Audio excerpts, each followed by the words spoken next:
Hello, my name is Sarah Bob. I'm the founding artistic director of the New Gallery Concert Series, and I am thrilled, honored to be here with my friend and colleague, composer Anthony R. Green. Anthony, before we delve into this, could you introduce yourself, tell us a little bit where you're from, where you are now, maybe talk about some of your many impressive affiliations? Yes, so I was born in Arlington, Virginia, and raised in Providence, Rhode Island. And I studied composition at Boston University and New England Conservatory. And at NEC, one of my most beloved teachers was Lee Hyla. And I think it's always important to remember him and recognize that connection that we both have as well.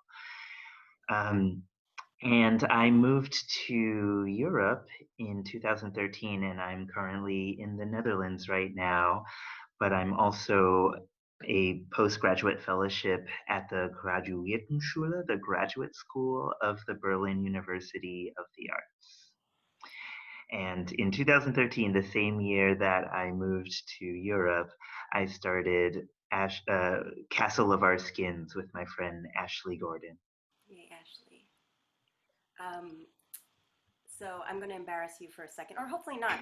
You'll just own it and love it all. But you have built yourself a reputation, a strong reputation, for being known for your compassion, your creativity, your high moral conduct, your approachability, your activism, your worldliness, your constant desire for more knowledge, um, your commitment to justice.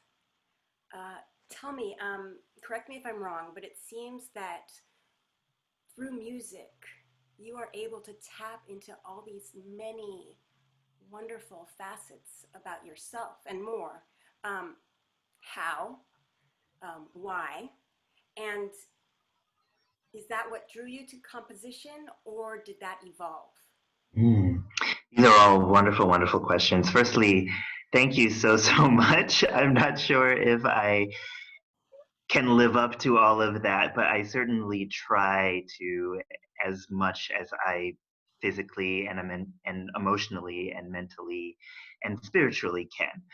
Um, in terms of pursuing all of these avenues through music, for me, music is this extremely fluid yet potent conduit to project feelings that words can't necessarily capture and send to the souls and psyches of audiences, right? Where words fail, I think art is the perfect vehicle to transmit these really important and complicated concepts. I am one of these people that doesn't believe that music is a language per se, but I do believe in the strong communicative properties of music and art in general. And much of my music does involve language in the form of spoken text or sung text, or even messed up language for sonic texture purposes. But even within those practices, there's this communicative property that just can't, that isn't the same as normal spoken language between humans.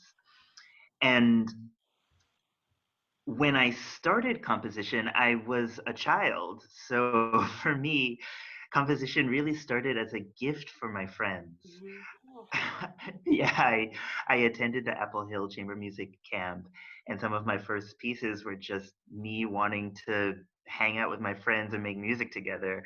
And then after that, I wrote pieces for my mom and for my grandparents, for my oldest brother for his wedding. So music was a gift. And then, composition was a gift. And then I made lots of arrangements for people at my church. I co composed pieces with one of my good friends, Gabrielle Washington Silva, who was the leader of the children's choir at my church. So she would write some melodies and I would add the accompaniment, and then we would make bridges and stuff like that. So I was always composing as a child. Nobody really told me that this is something that you could do professionally and major in until I got to Boston University, which I entered as a piano major and then quickly switched.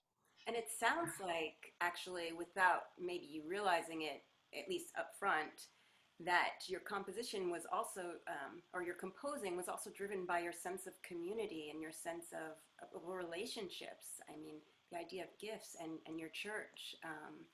That's that's lovely. Well, oh yeah. Well, I was going to say the community aspect was always a part of it. And I think this is also what attracts me more to composing chamber music as opposed to large ensemble music, even though I do write pieces for large ensembles, but most of my repertoire is for 1 to 5 instruments. And since you've grown up, I mean, your work is so important, Anthony, um, which leads me to this next question for you. So, when I first approached you to write a piece for New Gallery's 21st season opener this September 12th, I told you that the theme was fragility and resilience. Um, you've decided to write a four-hand piano work called Caress. Uh, and I was hoping you could tell us a little bit about the topic and how you landed on this instrumentation. Yeah. So, Caress is a dedication to the Black and brown transgender people that have been killed this year, whose murders are usually written off as suicide or just a regular homicide that isn't worth investigating. Um, as of July 9th this year, there have been 21 of such murders of Black and brown transgender people. And there is even a wonderful transgender activist who recently turned 36. And she celebrated her 36th birthday as a milestone, knowing that most Black and brown transgender people don't make it past the age of 35. Um, this problem is something that's not regularly discussed in the media. And right now, there is such a media overload with regards to coronavirus and the upcoming election in November, and of course, all of the momentum that happened after George Floyd's murder. But we must remember that all Black lives matter, including transgender Black lives. And so I really, really am grateful for the opportunity to write this piece because I do want to be part of the momentum to keep these stories and these horrible, horrible statistics in the conversation, in regular conversation. So thank you for giving me this opportunity. And in terms of the instrumentation, I am right now in the Netherlands in lockdown with my wonderful partner. His name is Itamar Ronin. And even though he's a professional scientist and MRI physicist, he is a damn good pianist. And we often give piano forehand recitals together, and we often talk about what we can do to be better allies for the trans community. So it was just natural for this piece to be piano for hands and to have him involved. I'm so glad. It's wonderful. I bet there must be something also, I mean, besides being partners, but um, satisfying with working with a scientist at this time, especially. Well, thank you very much. So, what is your hope for this piece beyond the premiere in September? What would you like to happen? So this piece is definitely part of my desire to be a better ally to for the trans community.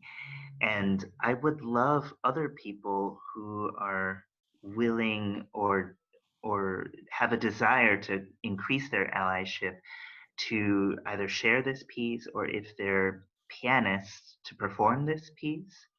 Yes, please. and just keep this conversation as front and center as possible because it's a very important conversation. Transgender people are coming out and transitioning and living their lives much more presently and actively than ever. And it's so important to acknowledge the trans community and to increase their visibility because when we increase their visibility, we're also increasing their safety. There's a wonderful expression, there's safety in numbers. Harvey Milk used this idea when he told everybody in California who is gay to come out because he knows that there's safety in numbers. And when we all acknowledge this, then we can all grow and thrive and build equality together. And just to think about all the faces and names and strength and power we would have just to make this world a better place together. Anthony, thank you. Um, what's next for you? Well, after this situation dies down, I hope to just compose as much as I can, travel as much as I can. I've had about 9 trips canceled. So I definitely enjoy these moments where I can see the world and participate in projects and meet with people and learn their stories and perhaps learn a little bit of a new language and a new culture. So that whole process makes me grow as an artist. But some of the projects that I have in the works right now include a couple of sax duo commissions, and then a commission from Duoctane for sax and percussion. So quite a bit of sax in my life right now. Um, but I also just finished a solo piano piece for Stephen Drury called Apology, and I am now working on another solo piano piece for Dr. Unmi Ko, who premiered my piano concerto. So piano, sax, and then I'm working on my big multimedia piece for my fellowship at Universität der Künste in Berlin, the Berlin University for the Arts. So I'm going, I'm always working. And of course, on top of all of this, I have my work at Castle of Our Skins, and we are currently in season 8, and Ash and I are so looking forward to presenting all of our programming for everybody this year. Oh, I'm so glad to hear this. I'm glad to see you're well. Um, You too. thanks. So, world, please join us September 12th, 2021, at 8 p.m. from your electronic device where you can hear Caress with Duo ANI. That is what you're called, yes. Um, and if you want to learn more about the series and the actual event and more, our new and improved website will also be up in September, www.newgalleryconcertseries.org. And of course, we'll have links to Anthony, but if you just want to go right to him directly, please, there's so much to learn about him, anthonyrgreen.com. I hope you're all well and safe. Anthony, I cannot wait to see you in person someday again to give you a big hug and Yeah, me too. work. Thank you, world. Thank you. Be well.